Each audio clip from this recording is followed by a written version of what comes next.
Wonderful, thank you. Go ahead and advance to the next slide. Again, we'd like to welcome everyone. Please mute your mics and raise your hand if you have questions as we go through this presentation. And again, thank you everyone for joining us today. We know your time is precious. Thank you for all the work that you do and getting your data submitted through the Utrecht system and just all the fantastic work that you do. We truly do appreciate all of you. So with that said, go ahead and advance to the next slide.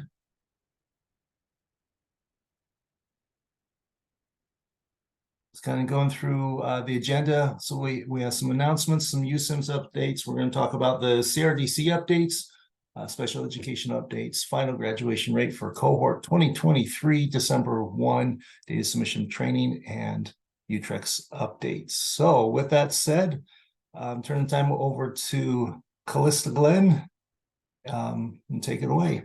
Thank you all. Okay. Hey everyone. This item is really short. You can go to the next slide. I just wanted to share this up on the screen because we will not be meeting in December.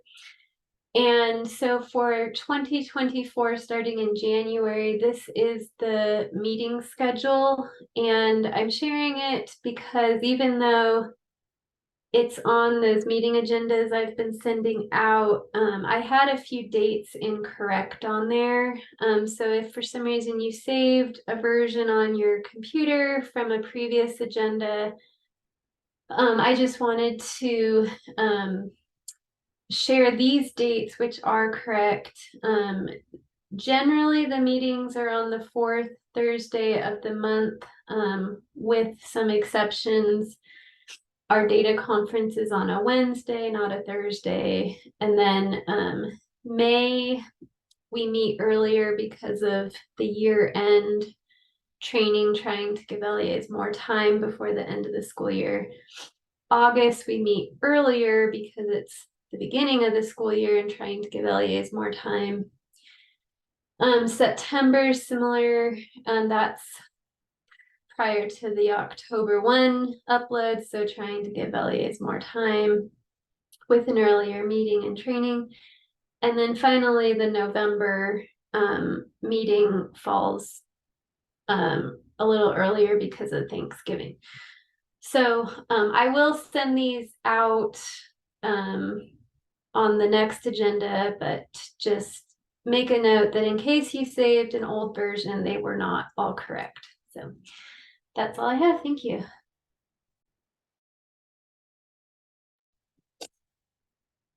Can I jump right in? Thanks, Callista. So I'm just going to give a quick USIMS update. My name is Katrina Brinkley. I'm the Chief Product Owner and Program Manager for USIMS, which is the Utah Schools Information Management System. If you could go to the next slide, please. We have divided USIMS into 3 domains. I'm not sure how much interaction all of you have had with the USIMS or with some of the work that we're working on. So we've divided into 3 domains. We have the educator, the finance, and the student domain. We are working, I should probably give some background on what USIMS is, just in case nobody has heard of it, huh? So we are trying to take all of the current systems that are running at USBE and reimagine them into one system that will allow you to get all of your data and all of your information and your submissions in one place, rather than logging into Utrecht and into SSID and into Cactus and into 14 different systems in order to do everything that you need, and potentially uploading different information or the same information into those different systems. So our goal is to centralize all of that information and all of that data. If you could go to the next slide, please. We have a roadmap that is out there and currently released. We give board updates on a regular basis. This roadmap is informed by our focus working groups, so you can see kind of what the teams are currently working on. There are links included in here too, if you'd ever like to see that or get up-to-date information. Next slide. So for the educator domain, we have what we call our definition of done. And this definition of done is not the definition of done for USIMS as a whole. This is what we are gearing toward for our July 1st legislative deadline. So our definition of done for July 1st of 2024 is going to include educator personal licensing, educator personal information, educator licensing, and some UPAC processes. This is what the team is gearing toward, the conversations that they're having within their focus working group. And right now we are currently working on some production deployments. We're working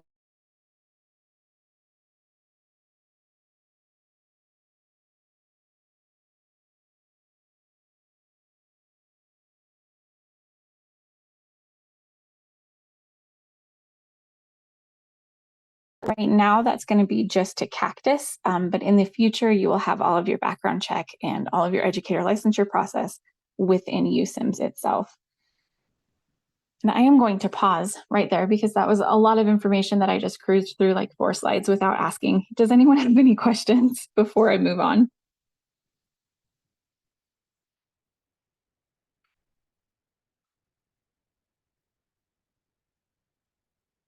Okay, I'm going to take that as a no.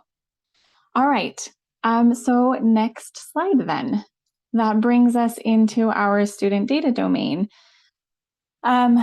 We currently, for the student domain, are working on student backpack.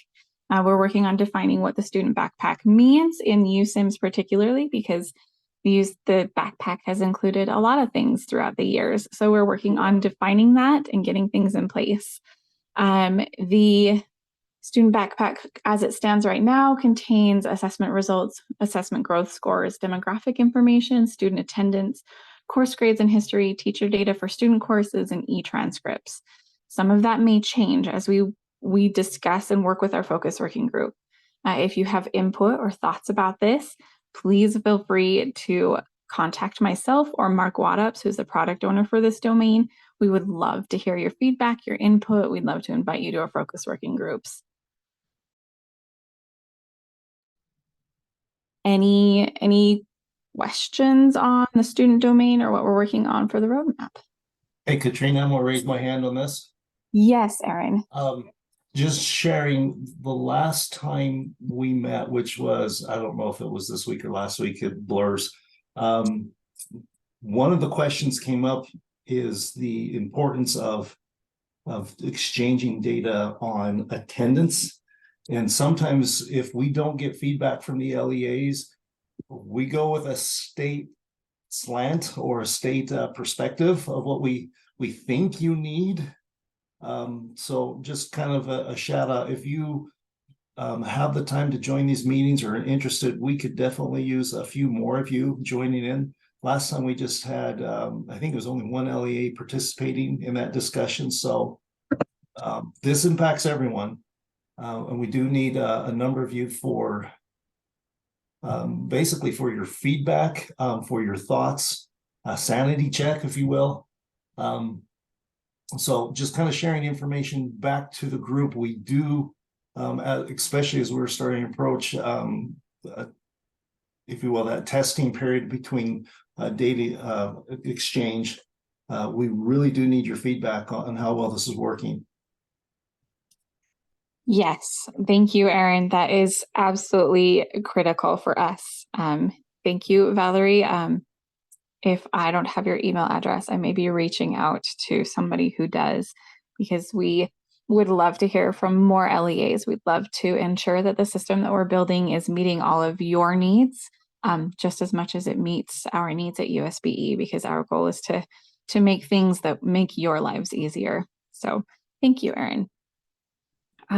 Along with everything that we are working on with the student backpack, some of these capabilities will be created just as we create the student backpack. So Hey, statewide, oh, yep. Sorry to interrupt, but there was a question in the chat regarding the student backpack. So I don't know if you saw that or not. But I did not see that. Thank you for pointing it out. So the question is student backpack different from a Utrex replacement, or does it include that? Yes. Well, no and yes. So we will be eventually subsuming Utrex into USIMS. Right now, it is not a whole system replacement. We're not just going to tell you next year, hey, don't use Utrex anymore. You're going to be using USIMS. It will be a piece by piece replacement. So we will gradually replace it over time. You will see, like we have done for the educator licensure, some of the licensure process was absorbed into USIMS. We absorbed some of Utah Interactive. We've absorbed some of the licensure teaching and learning processes into it slowly over time. So things get tested and get verified before we move them completely over, and we ensure that we're moving slowly so that everybody has feedback on what's going on and whether the system is working for them. Does that answer your question, Stephen? That was probably way too much information, huh?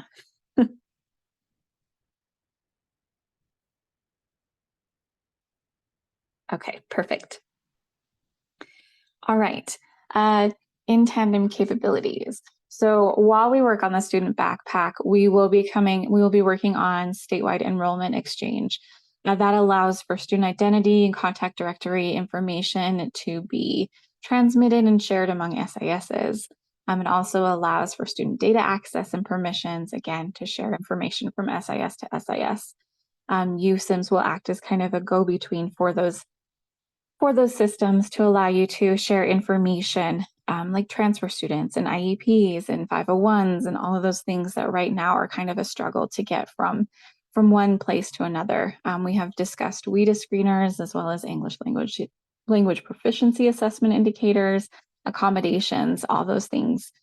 Those will be kind of added into the backpack as we go and as we discover they are needed. Any questions on this slide? See a bunch of perfect.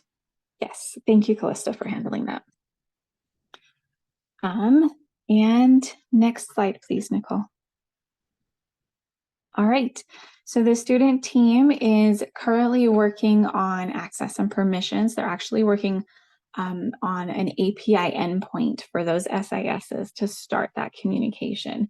We've reached out to PowerSchool and Skyward to begin with, so that we can start, and Aspire, Aspire, PowerSchool, and Skyward to begin with, so that we can start seeing if this API endpoint that we're creating is actually going to be able to do the things that we want it to do. We're using EdFi as our data standard there, which allows us to be CEDS compliant and allows us to give a data standard that all the LEAs should be relatively familiar with, and all of the SISs are capable of adhering to, so that we can get one data standard and everyone can transmit the information and just stay with that data standard. We are also working on the student demographic record, which includes basic characteristics of the student. And we're discussing the economically disadvantaged, homeless, immigrant status, English language learners, and MLL that Erin mentioned a little bit ago. And we would love to get more feedback on what you as LEAs need in that information and what needs to be transmitted and what shouldn't be transmitted, because we definitely don't want to touch that either. So again, if you're interested, please join us to have those conversations. Any questions on this? My apologies. I am on my phone because my internet died literally at like 1:26 today. So trying to dance back and forth. Okay, I don't see any. Next slide, please. For the finance domain, we are working on an API that will integrate financial information systems, or FISs. A lot of people have maybe heard about I'm missing the word that I want. We have a grant for $4 million to help LEAs upgrade or update their financial system to something that is capable of supporting USIMS. And so we are working on getting integrated with those systems that can support a USIMS API data endpoint. If you have not heard about that, please reach out to Sam Uri. He will be happy to get you the information for that grant to get your system updated. Otherwise, we are working on getting the API endpoint will be sent out in the next couple of weeks, and we'll be integrating with and now I can't remember who it is that we're integrating with. There we go. Tyler Technologies, Polaris, and Skyward is our first round, and then we'll be integrating with other financial systems as time goes on, and we verify that those first ones are working. And then after the API gets in place, we'll start approaching indirect costs and external reporting, and working with the focus working group to understand what needs to go and what should be transmitted for those things within USIMS. Hey, And Katrina, an LEA was asking how they go about joining the meeting or work group that was talked about earlier by Erin. yeah, that's so you can reach out to myself. As Callista mentioned, we can provide our contact information for myself, and I will get you to the right meetings. We do have separate focus working groups for the educator, the student, and the finance domain. So you can just join what interests you, or you can join all three, and listen to recordings if you don't have the time to actually attend them live. So yeah, please just shoot me an email and I'll make sure that you all get my information once I'm done presenting. Thank you. Thank you, Callista. All right, Nicole, if you can go to the next slide. Thank you. So this is what the finance team is currently working on.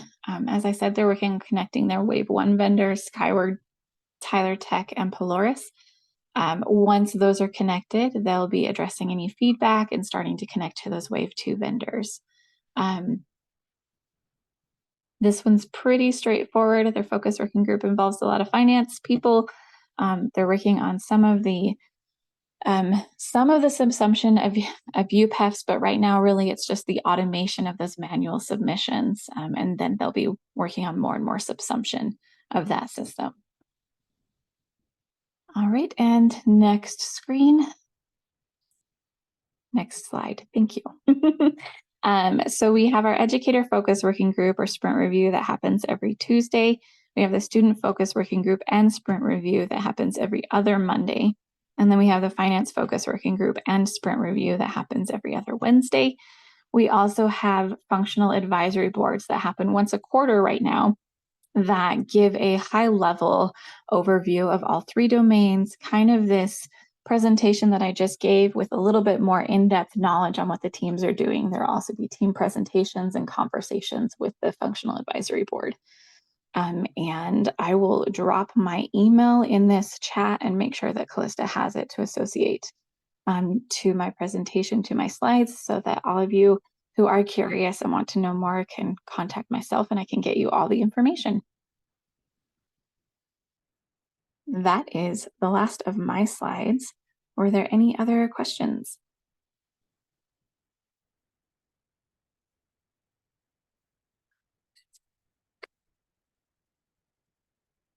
Cool. Well, thank you everyone for allowing me to speak today. Thank you, Erin and Callista and the data team. And we really appreciate, like I said, all of your feedback and information, and please join us. We love to hear more.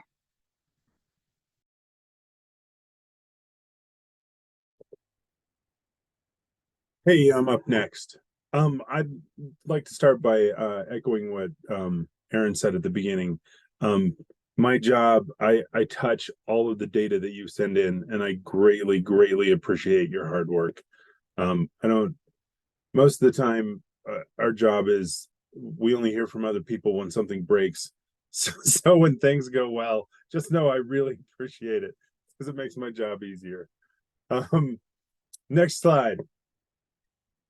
The CRDC, the Office for Civil Rights, communicated to us on October 4th that starting last Monday, the submission is open and it'll go through February 26th. And this is for the data for the 2021-2022 school year.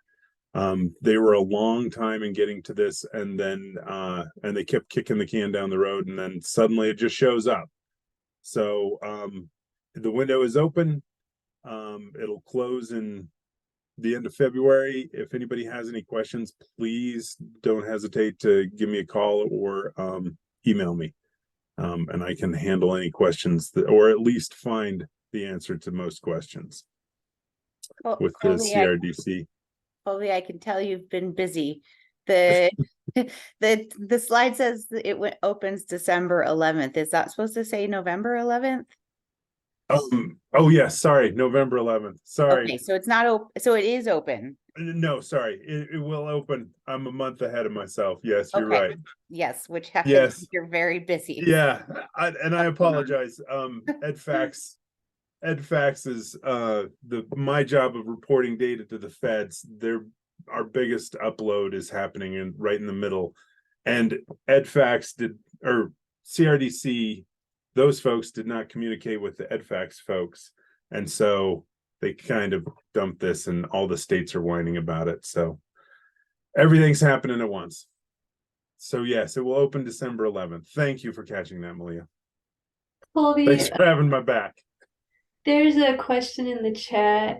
If you Yes, so the LEAs did receive notice. They should have received several email notifications for the people who are responsible for submitting the data.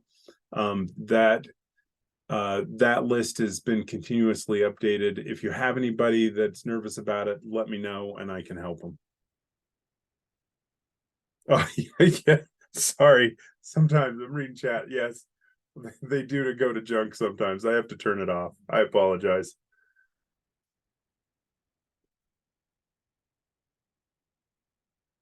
Any other questions? Okay, thanks.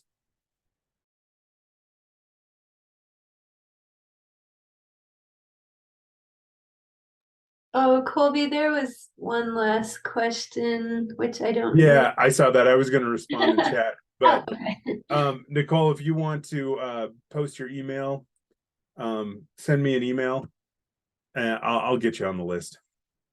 And then check your junk folder.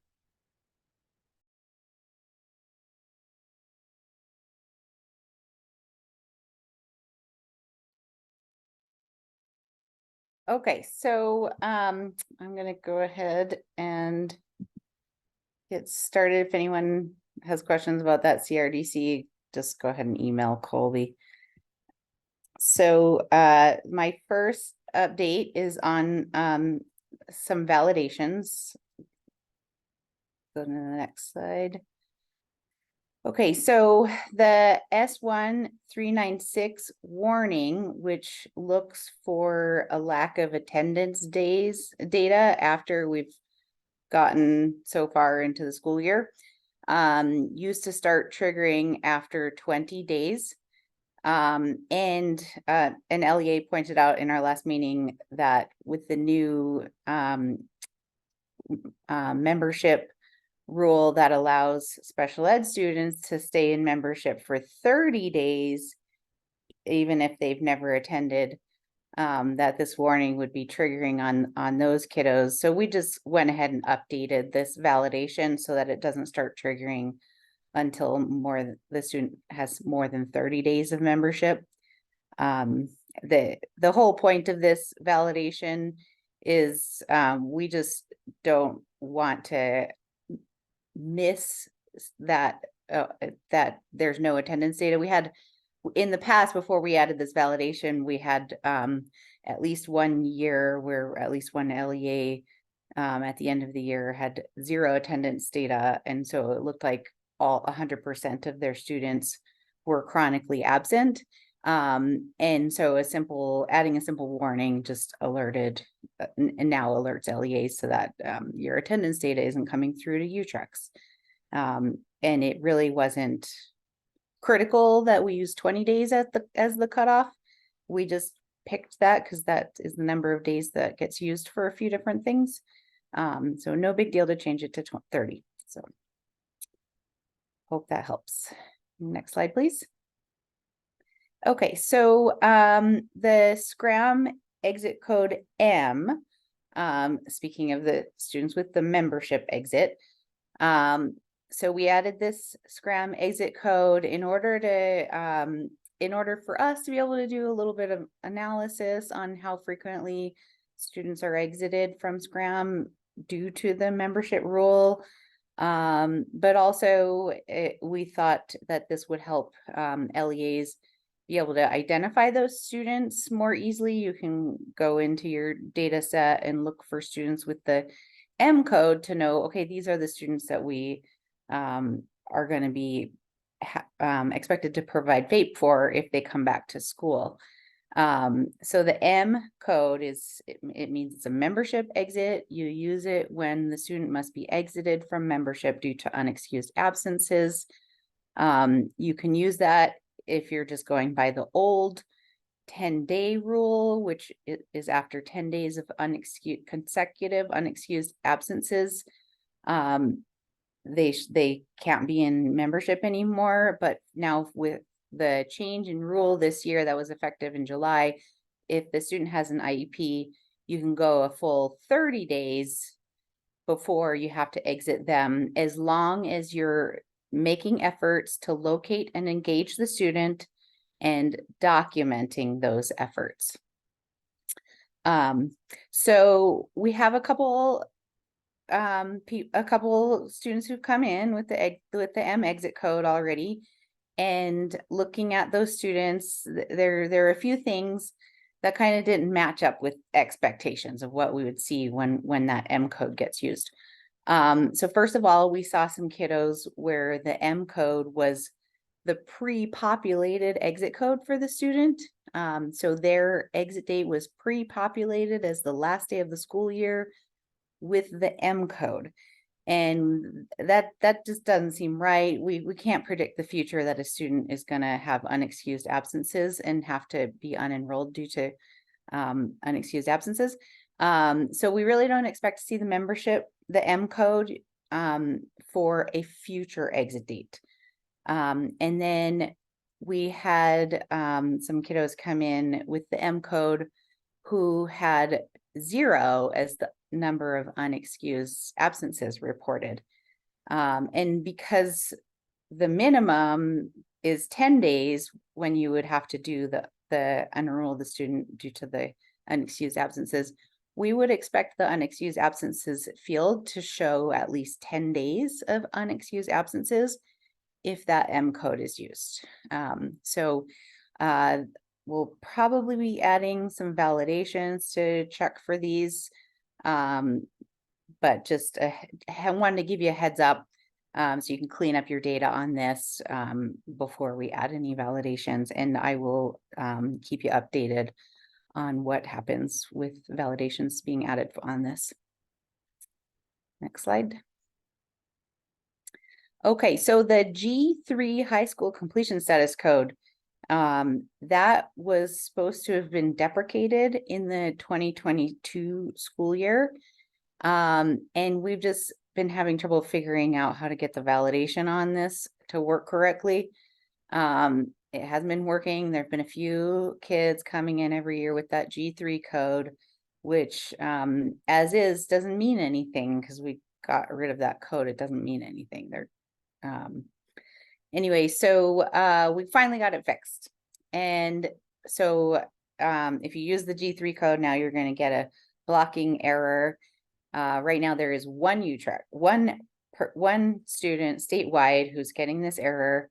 And so that LEA, when they check their validation errors, might be surprised. Oh, I've never had a problem with the G3 code before.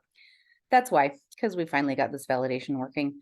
So you'll just need to pick from among the valid high school completion status codes for that student and use one of those rather than G3. If you're not sure what code to use, feel free to reach out to me and I'll help you troubleshoot figuring out what the best code to use is.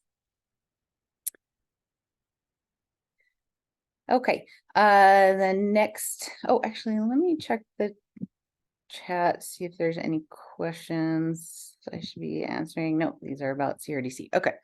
The next thing I'm going to cover is some school summary Scram Utrecht's report changes that should hopefully be going live any day now. Go to the next slide, please. Okay, so on the first page for each school and then for the LEA totals, on the top of the page we have these boxes that give the Scram summary counts. And so in the blue box, those counts are now by the school age population rather than K-12.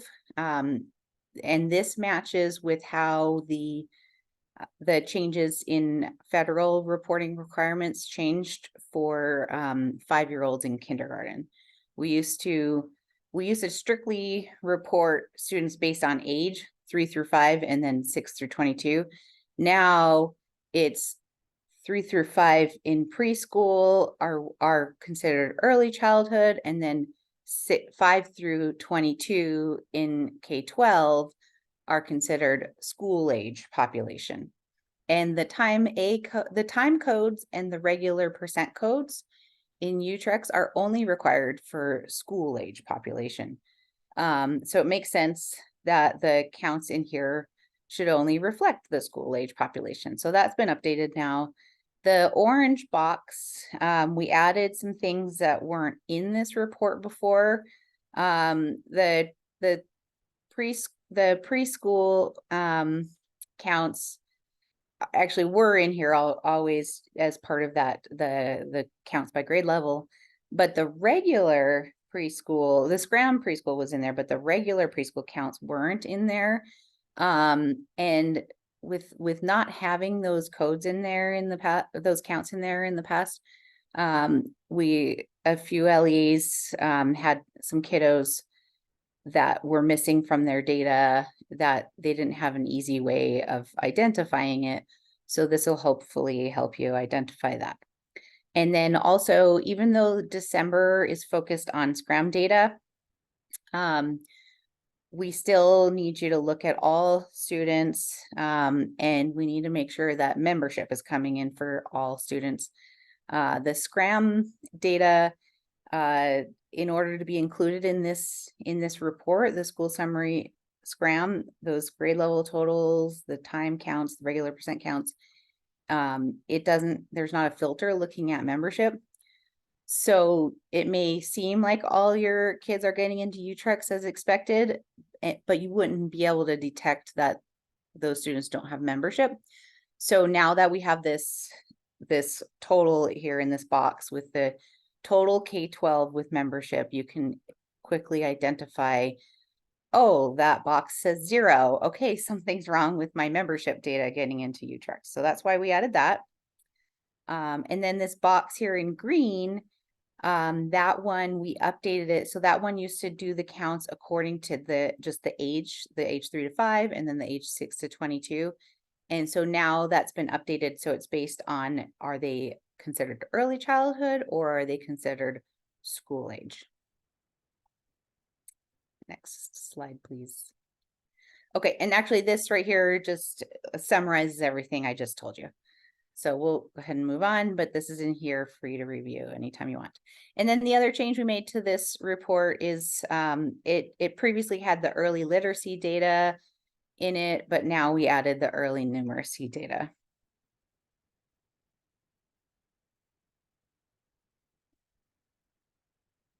Great, and reach out to me if you have any questions about any of the updates to that report. You'll know when the new version of the report, when you're using the new version as opposed to the old version, because you'll see that miscellaneous counts box will be added, the early numeracy counts will be added, and please reach out to me if you think there's any discrepancies, or if you have questions. Thank you. Okay, I'm gonna just give some announcements about the final grad rate for cohort 2023. Next slide, please. So we did finish running the final grad rate just yesterday, actually, for the federal 4-year cohort 2023. So LEAs will get the chance to preview this data prior to any public release. And the way that is done is the same way that we send it out during the summer around August or end of July. We will or we already did actually send out Move It files to every LEA, and that was done today.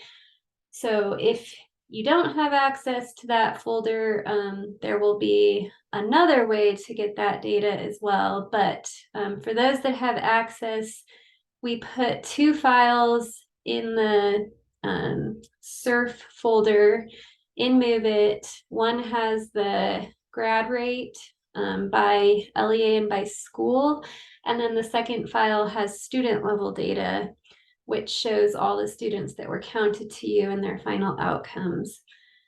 The same data will be available if you're not able to access it and Move It or want to see it on Data Gateway.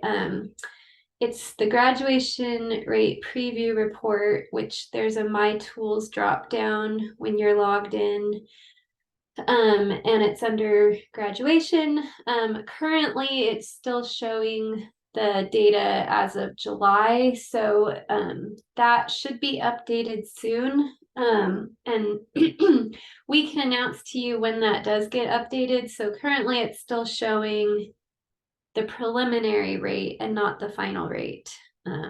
So again, the only way to see the final rate data, like if you were wanting to know that today, would be to go in the Move It files. The final state graduation rate will be publicly released later this month. And then once that's done, LEA and school rates will be reported out publicly in December. Next slide. So this is just a review of some reports where you can see graduation data. The preview report, as I just talked about, is the best source. It will be updated soon with the final rate data, which is as of the October UTREC submission. Currently, it's still showing as of the July submission. Another place you can see grad rate data is, as I already talked about, the files that we send through Move It. We separate it by student level and then give you the actual rate. The student level version is nice because sometimes just the aggregate rate doesn't tell you how you're getting that graduation rate at each school or at your LEA. And so the student level file tells you exactly which students were counted to you and what their final outcome was, which determines the rate. And then finally, there is a Data Gateway report, the graduation rate for 4 years report, which it's not live, it's updated after each UTREC submission, July, October, and December. And that report is different in that it shows the current cohort. So it's not going to show 2023 anymore. It shows 2024 cohort and 3 cohorts above that. Next slide.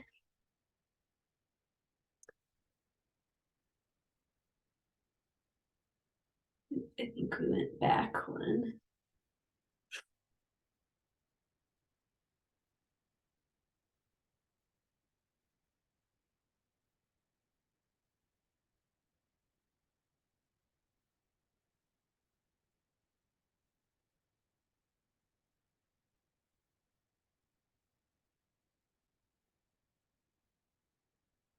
Okay, there we go. So these are just some additional reports, but the ones we already talked about are probably the most important for reviewing your final grad rate data. The other reports, there is a 5-year graduation report also on Data Gateway. This is not currently updated because we are still in the middle of running the 5-year rate.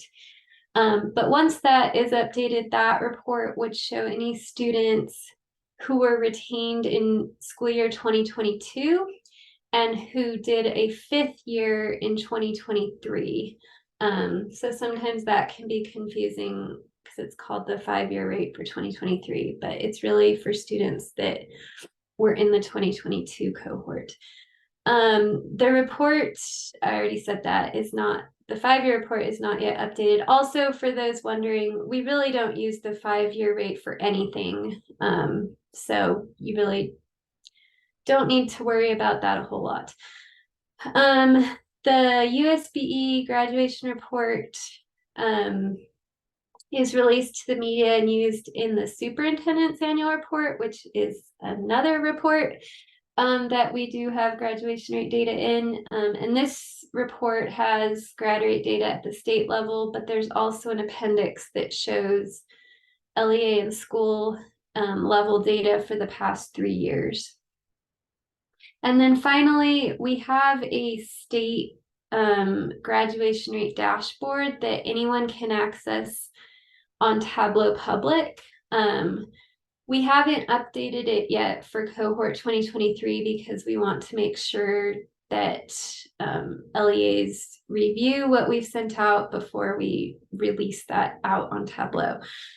And then once everything is released publicly, we also have a LEA grad rates dashboard that you have to log in. It's on the server, so it's not publicly available.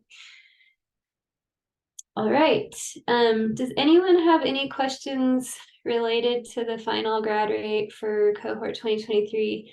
I will also say if you have specific data questions, like about why a certain student was counted a certain way, or questions about your rate, you can email myself and David directly, and we're happy to answer those questions.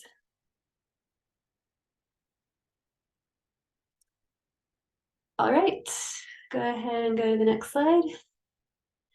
So we will jump right in then to the training for December 1, the finalized submission in UTREX. So next slide.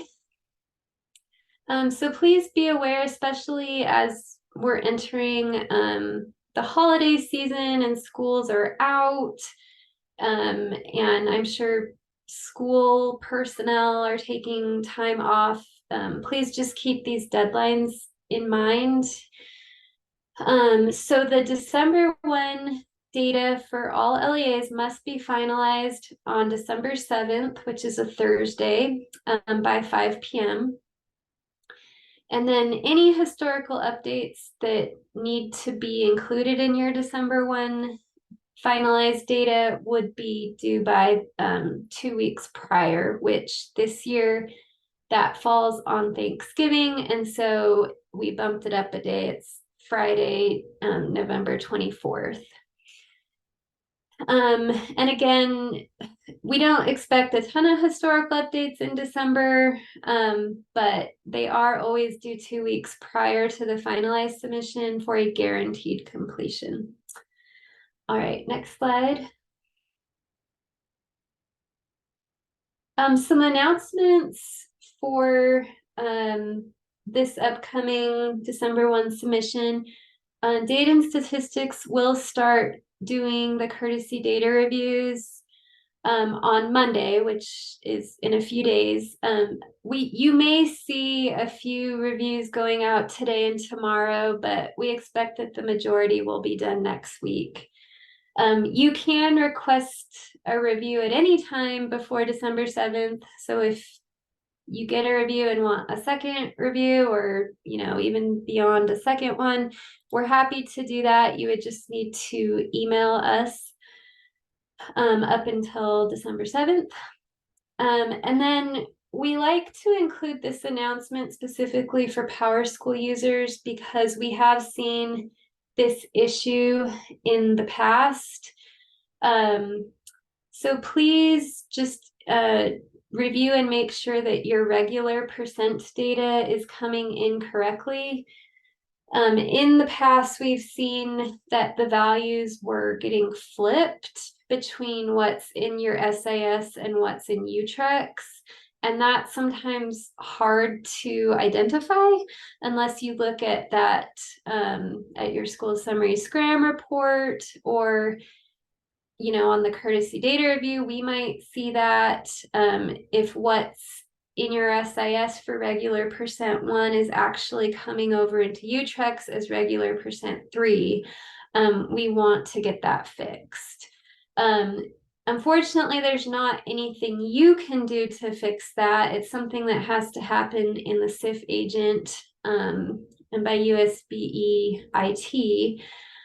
So you don't need to do anything if you identify that problem. You would want to let us know immediately. And then if we find that it didn't get fixed before you finalize, we would need you to resubmit and refinalize. So just a note for PowerSchool users to check that extra carefully.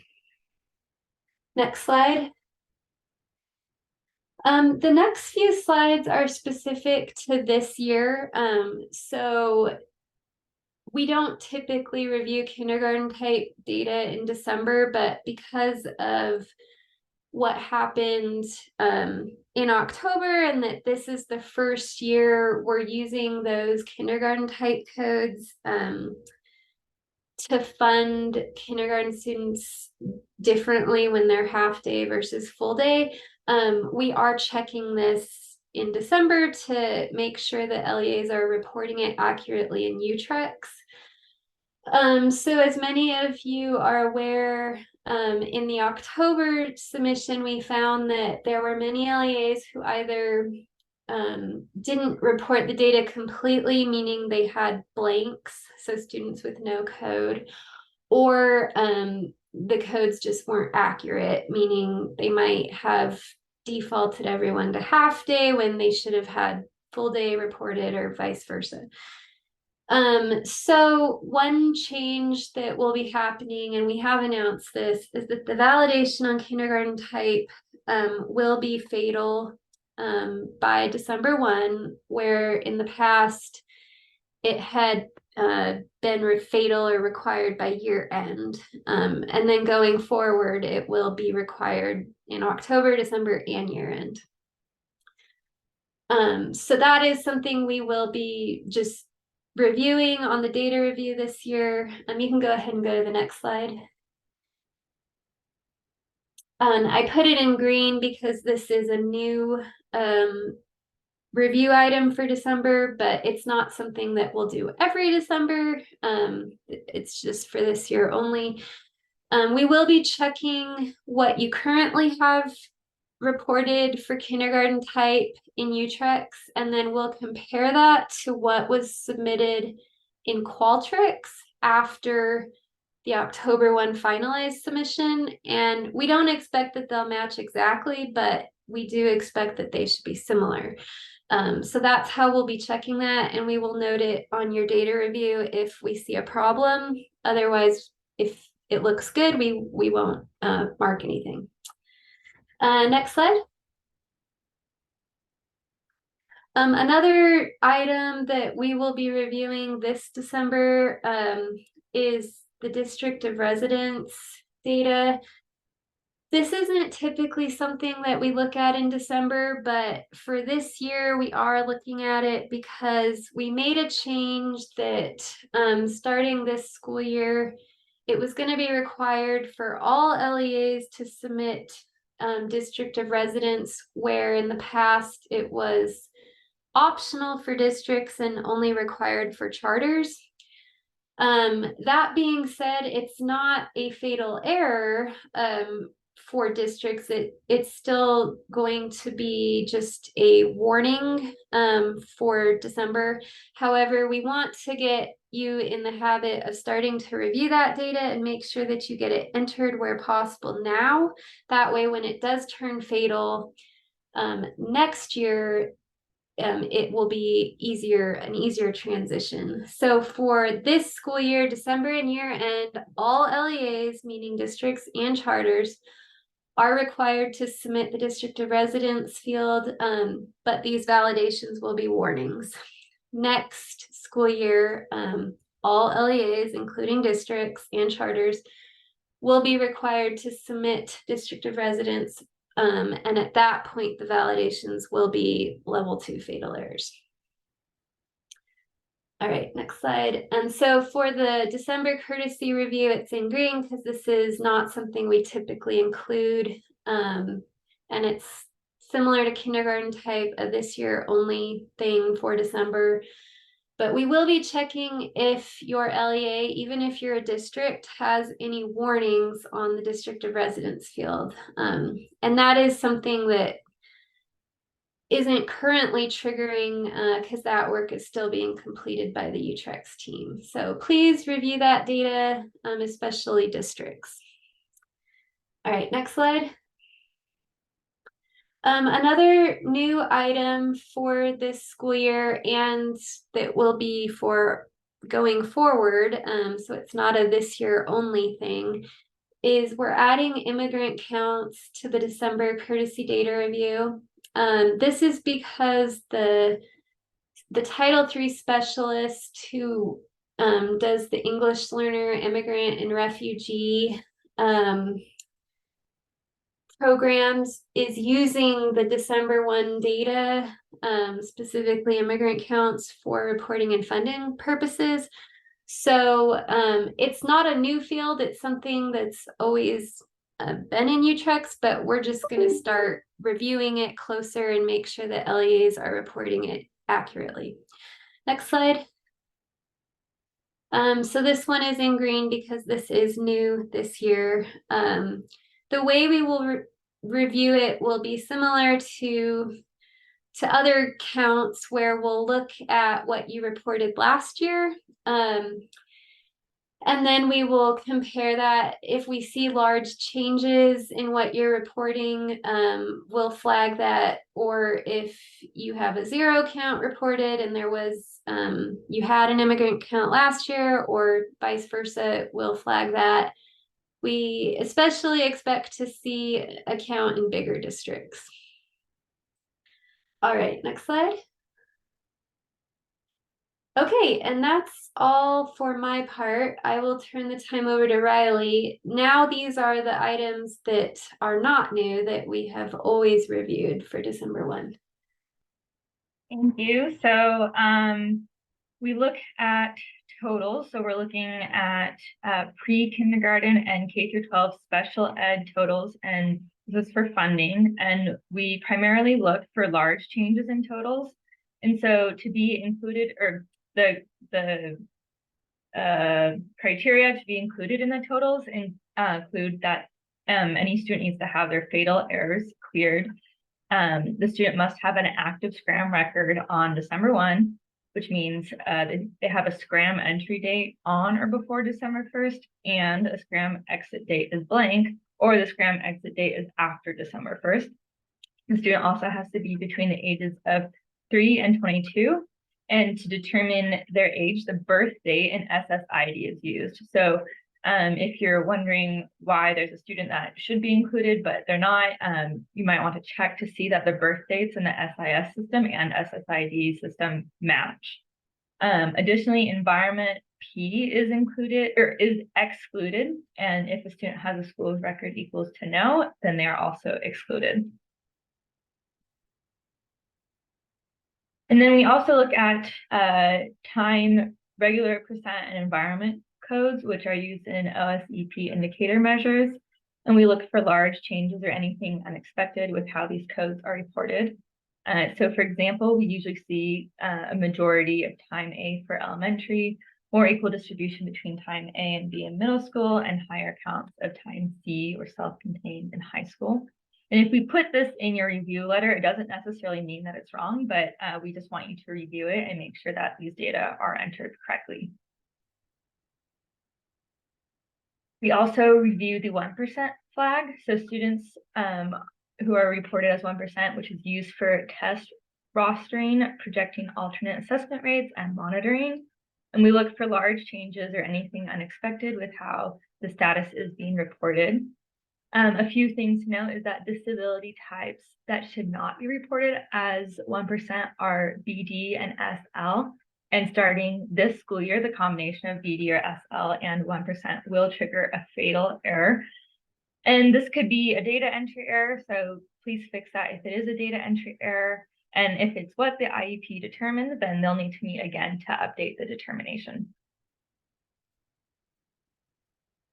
And then we also review homeless counts, and these are used for funding, and we look for large changes in counts from the prior year. And we'll also flag LEAs that report a 0 count if this was a change from last year.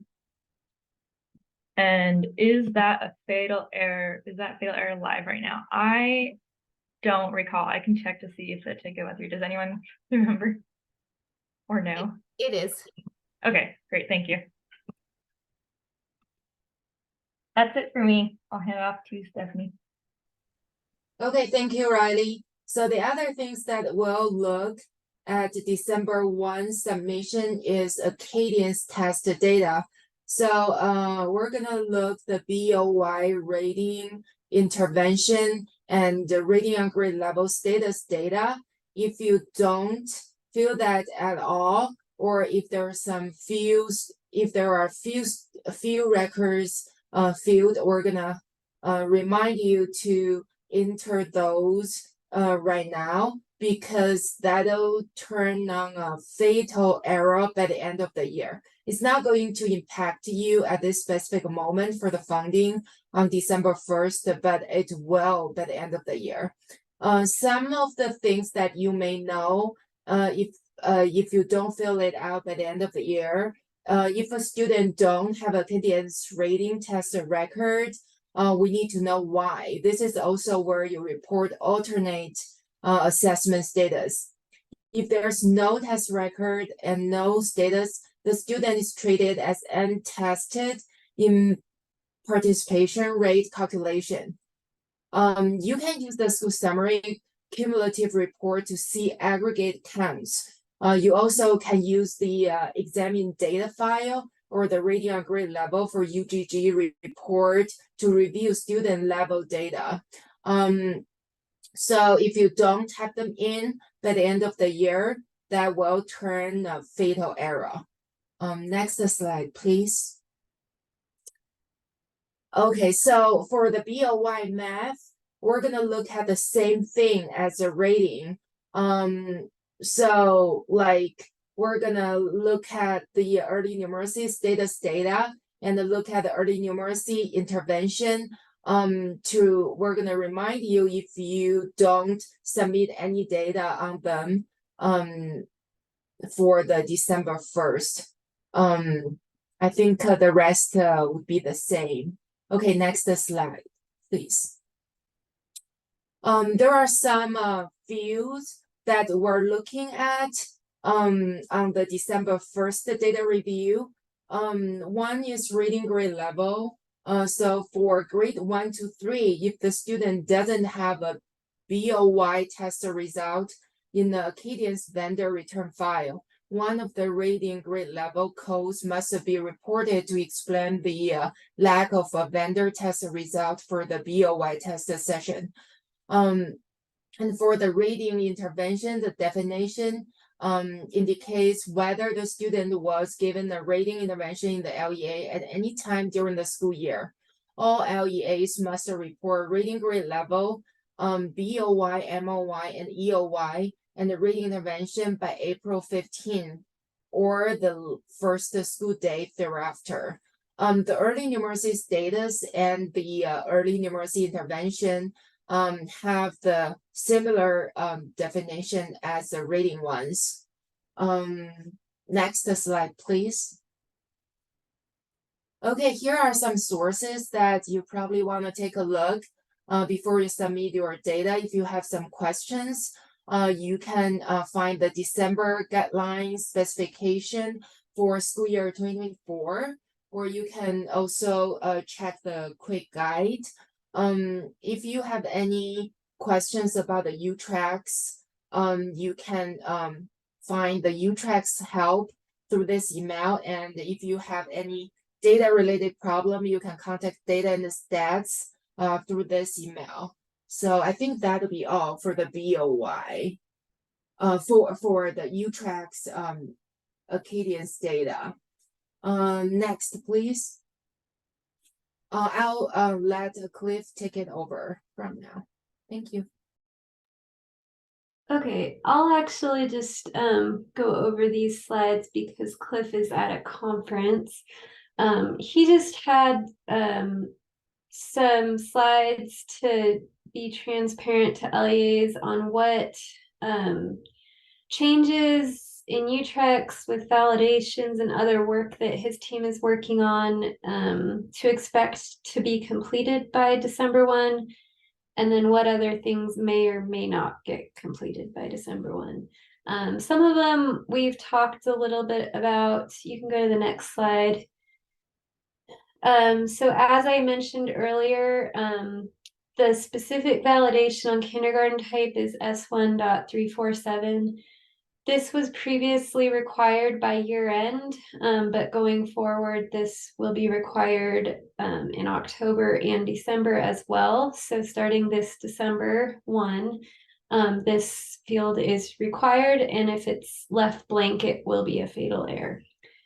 Next slide. This one I mentioned, this regarding the district of residence field, it was previously required by charters only, and going forward, it's required by districts as well. That being said, it's not going to be an error for districts in December, but it should be triggering warnings by December 1 if it's left blank.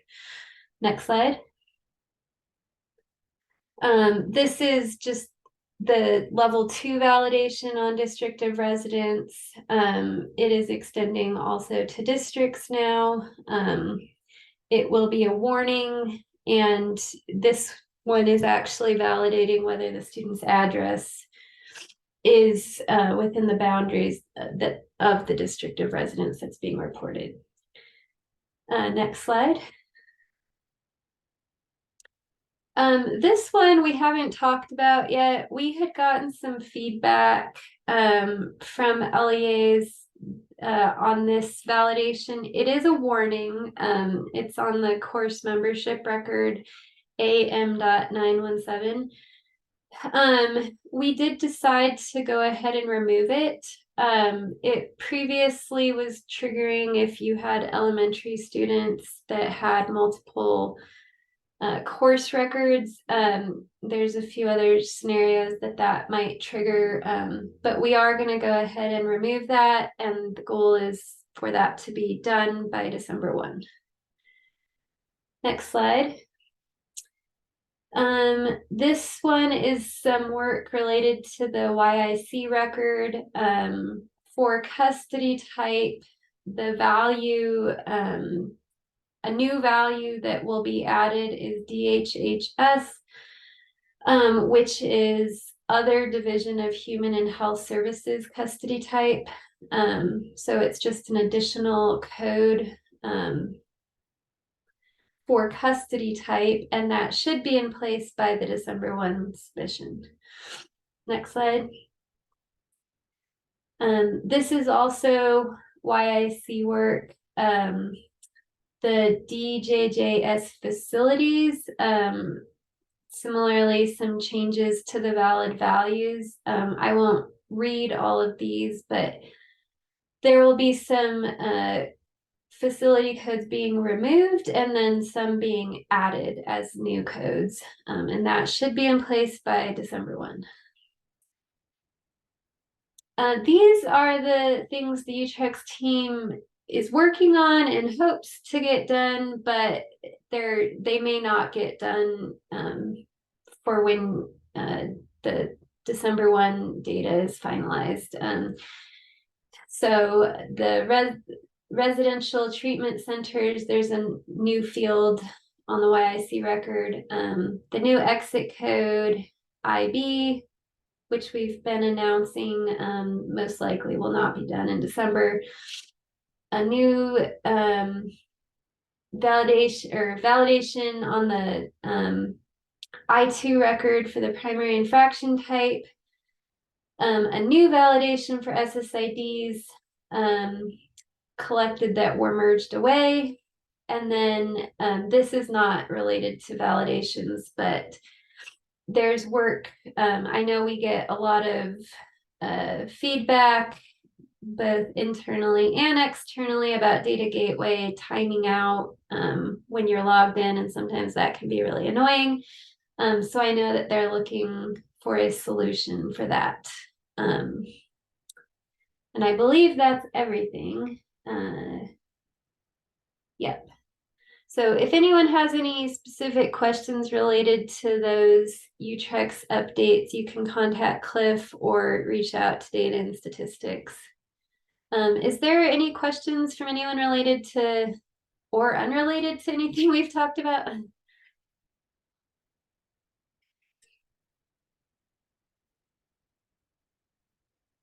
Nicole, if you wouldn't mind just going back, because I know some people joined late. I just wanted to go put that slide with the schedule for next year on again, in case some people weren't able to see that in the beginning. For those that need to go, you're welcome to go. I'm just going to re-show the slide from the beginning. We don't have a meeting in December, so our next LEA data meeting is in January, and I just wanted to announce that the agendas I've been sending out had some incorrect dates on them for next year, so this is correct, and I can send these out as well for those that want to mark their calendars for next year's meetings. So if there's no questions, I think that's all we have for today, and we will be sending out these slides, the recording and meeting notes as well.